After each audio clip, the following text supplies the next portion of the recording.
नमस्कार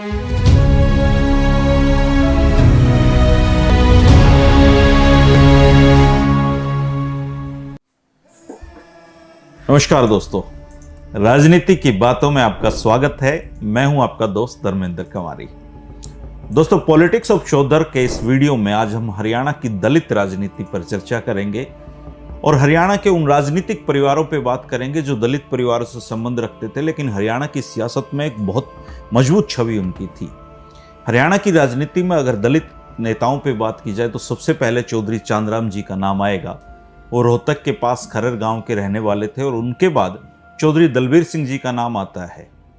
चौधरी चांदराम जी के पास तो ये मौका भी था कि वो हरियाणा के मुख्यमंत्री बन जाएं और चौधरी चरण सिंह ने उनसे पूछा भी था, लेकिन वो इनकार कर गए। चौधरी चांदराम जी विधायक रहे, सांसद रहे, केंद्रीय मंत्री भी रहे, लेकिन वो कोई सियासी परिवार स्थापित नहीं कर पाए। उनके बच्चों की राजनीति में कोई दिलचस्पी नहीं थी, या फिर ये कह सकते हैं कि उनको अवसर नहीं मिला। और चौधरी चांदराम जी के बाद हरियाणा की राजनीति में सबसे स्थापित जो दलित परिवार है वो चौधरी दलबीर सिंह जी का है। कुमारी सैलजा जी उनकी बेटी हैं। एक खेतीहर श्रमिक परिवार में जन्मे चौधरी दलबीर सिंह जी ने अपनी योग्यता के बूते पर राजनीति में ऊंचा दर्जा हासिल किया। 31 साल की उम्र में चौधरी दलबीर सिंह हांसी विधानसभा क्षेत्र से विधायक बने और पंजाब सरकार में डिप्टी मिनिस्टर भी बने। 1962 का चुनाव उन्होंने नारनौंद से लड़ा, लेकिन हार गए। पंजाब लोक सेवा आयोग के भी वो सदस्य रहे। 1967 और 1971 में वो सिरसा से सांसद बने और 1977 में चौधरी चांदराम जी से हारे। 1980 में दोबारा से जीते और अंतिम बार चौधरी दलबीर सिंह जी 1984 में सांसद बने और 1987 में उनका निधन हो गया। निधन के बाद जो उपचुनाव हुआ उसमें उनकी बेटी कुमारी सैलजा ने अपने पिता की राजनीतिक विरासत संभाली। 1988 के उपचुनाव में सैलजा जी हार गई, लेकिन उन्होंने राजनीति में हार नहीं मानी। 1991 और 1996 में वो सिरसा से सांसद बनी। 1998 और 1999 में सैलजा जी फिर से हारी। 2004 और 2004 में वो अंबाला शिफ्ट हुई और सांसद बनी। 2014 में राज्यसभा चली गई। इसके बाद वो फिर चुनाव हारी, लेकिन उनका सियासी कद कभी भी कम नहीं हुआ और उन्होंने कांग्रेस का दामन कभी नहीं छोड़ा। वे हरियाणा प्रदेश कांग्रेस कमेटी की अध्यक्ष भी रही हैं। वे राव मंत्रिमंडल में राज्य मंत्री और डॉक्टर मनमोहन सिंह जी के दोनों कार्यकाल में केंद्रीय मंत्री रही हैं। हरियाणा की सियासत में दांव लगने पर पहला दलित और पहली महिला मुख्यमंत्री वो हरियाणा को दे सकती हैं, अगर किस्मत और दांव लगा तो। उनके पिता चौधरी दलबीर सिंह जी के भाई चौधरी नेकीराम जी भी राज्यसभा सदस्य रहे और 1982 में रतिया से भी विधायक बने थे। सिरसा में ही एक और दलित परिवार है जो राजनीति में खासा सक्रिय रहा है और इस परिवार का नाम है दोस्तों केहरवाला परिवार। परिवार के पहले नेता स्वर्गीय केसराराम जी थे, जिन्होंने आज़ादी की लड़ाई में भी हिस्सा लिया था। 1957 में सिरसा से विधायक चुने गए थे। 1962 और 1967 का चुनाव उन्होंने डबवाली से जीता, लेकिन 1968 में वो हार गए थे। केसराराम जी हरियाणा बनने के बाद प्रदेश के पहले सिंचाई और बिजली मंत्री भी बने थे। सिरसा जिले से मंत्री बनने वाले वो पहले राजनेता थे केसराराम जी। केसराराम जी के बाद उनके बेटे मनीराम केहरवाला जी ने उनकी राजनीतिक विरासत को आगे बढ़ाया। 1991 में विधायक बने। मनीराम जी के पुत्र आजकल परिवार की राजनीति को आगे बढ़ा रहे हैं। मनीराम केहरवाला जी के भतीजे हैं ओम प्रकाश केहरवाला। उन्होंने 2005 में एलनाबाद आरक्षित से अपने चाचा के खिलाफ ही चुनाव लड़ा, लेकिन वो हार गए। ओम प्रकाश जी के बेटे शिषपाल केहरवाला जी भी राजनीति में अच्छे खासे सक्रिय हैं और चुनाव लड़ चुके हैं। अगर और दलित राजनीतिक परिवारों की बात करें तो बवानीखेड़ा हल्के से भी अच्छे राजनेता दलित परिवारों से निकले हैं।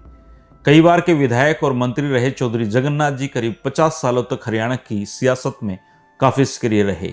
उनकी पत्नी धर्मो देवी जी और उनके बेटे जितेंद्र नाथ जी भी चुनाव लड़ चुके हैं। चौधरी जगन्नाथ प्रदेश के संभवतः इकलौते वो दलित नेता हैं जो तोसाम सामान्य हल्के से विधायक बने थे। धानक समाज के बड़े नेता अमर सिंह धानक जी भी हरियाणा की सियासत में एक लंबे समय तक चमकते रहे।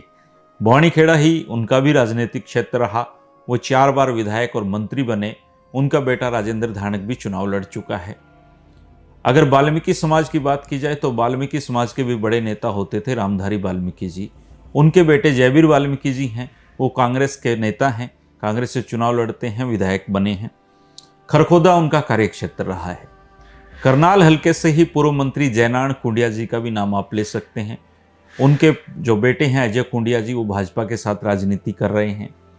पूर्व मंत्री और दिग्गज दलित नेत्री करतार देवी जी के भाई जो हैं फकीर चंद, वो भी राजनीति में सक्रिय रहे हैं।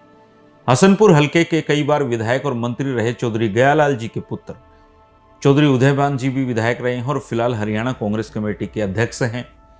बड़ौदा हलके से विधायक और मंत्री रहे कृपाराम पुनिया जी भी हरियाणा की राजनीति में एक बड़े हस्ताक्षर रहे हैं और एक समय में उनका बहुत बड़ा नाम था।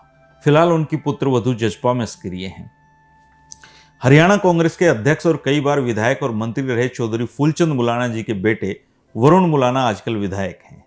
सावाद हलके से विधायक और मंत्री रहे कृष्ण बेदी जी फिलहाल हरियाणा की राजनीति में दलितों की आवाज हैं और मुख्यमंत्री मनोहर लाल खट्टर जी के राजनीतिक सचिव भी हैं और कई सफल आयोजन वो हरियाणा में मुख्यमंत्री मनोहर लाल जी के लिए करवा चुके हैं। अगर आप बहुत पुराने दलित नेताओं के बारे में जानना चाहें तो जानकारी के लिए मैं बताना चाहूंगा कि 1937 के चुनाव में डबल सीटें तब होती थी। उसमें अंबाला जो शिमला ग्रामीण सीट थी उसमें जुगल किशोर जी पंजाब काउंसिल के लिए चुने गए थे। उत्तरी करनाल से चौधरी फकीरा चुने गए थे। उसी दौर में सुंदर सिंह और पृथ्वी सिंह जी भी दलितों के नेता रहे हैं और चुनाव जीतते रहे। इसी तरीके से साडोरा हलके के एक बहुत ही अच्छे दलित नेता रहे हैं चौधरी भागमल जी, जो 3 बार विधायक बने थे। गुला से विधायक ईश्वर सिंह जी का परिवार भी राजनीति में सक्रिय है। कलायत हलके से गीता भूकल जी के रूप में एक अच्छा नेता मिली हैं। इसराना के कृष्ण पवार जी के रूप में प्रदेश को एक दलित नेता इसराना ने भी दिया है। बड़ौदा से रमेश खटक जी 3 बार विधायक बने हैं। एलनाबाद से भागीराम जी 3 बार विधायक बने हैं। दादरी हलके से 3 बार विधायक रहे बाबू गणपत राय जी संभवतः हरियाणा गठन के बाद बनी पहली विधानसभा के एकमात्र जीवित विधायक हैं। 3 बार वो विधायक बने वहां से। बुआनीखेड़ा हलके ने भी कई नेता दिए हैं। चौधरी जगन्नाथ और अमर सिंह धाणक जी का जिक्र तो हम ऊपर कर चुके हैं। यहाँ से रामकिशन फौजी भी 3 बार विधायक रहे हैं। फिलहाल उनके बेटे विकास राजनीति में सक्रिय हैं। बावल हलके ने भी जो दलितों की एक अच्छी नेता हैं शकुंतला भगवाड़िया के रूप में दी है। डॉक्टर मुन्नीलाल रंगा भी काफी सक्रिय रहे हैं। रादौर से बंताराम वाल्मीकि जी, जुनला से नफे सिंह वाल्मीकि जी और डबवाड़ी से गोवर्धन दास वाल्मीकि जी भी मंत्री रहे और उनकी जो बेटी हैं संतोष सारवान जी वो भी मंत्री रही हैं। होडल से जगदीश नायर जी आज भी एक चर्चित नेता हैं। एक दौर में अंबाला लोकसभा से चुन्नीलाल जी और सूरजभान जी भी दलितों के बड़े नेता रहे हैं। रतनलाल कटारिया जी तो फिलहाल सांसद हैं ही, उनकी पत्नी भी राजनीति में सक्रिय रही हैं। एक दौर में सिरसा के सांसद डॉक्टर सुशील इंदौरा भी काफी चर्चित व्यक्ति रहे हैं और इन नेताओं के परिवारों से जो अगली पीढ़ी है वो भी राजनीति में आने के लिए तैयार बैठी है। अगर इन दलित नेताओं में से किसी का नाम मुझसे छूट गया हो तो आप कमेंट करके बता सकते हैं। दोस्तों, प्रदेश की सियासत में दलित नेताओं ने भी अच्छा खासा नाम कमाया है।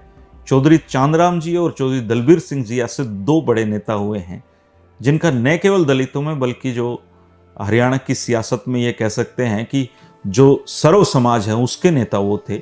सबको साथ लेके चलने वाले नेता थे और हर समाज में वो लोकप्रिय नेता रहे हैं। तो ये थी दोस्तों हरियाणा की जो दलितों की राजनीति की जो सियासती कहानी है उस पर हमारा एक वीडियो। अगर कोई नाम छूट गया तो आप कमेंट करके बता सकते हैं। 3 बजे दोस्ती हमारी ये बनी रहेगी राजनीति की बातों में। जो साथी नए हैं वो चैनल को सब्सक्राइब जरूर कर लें। शुक्रिया, नमस्कार।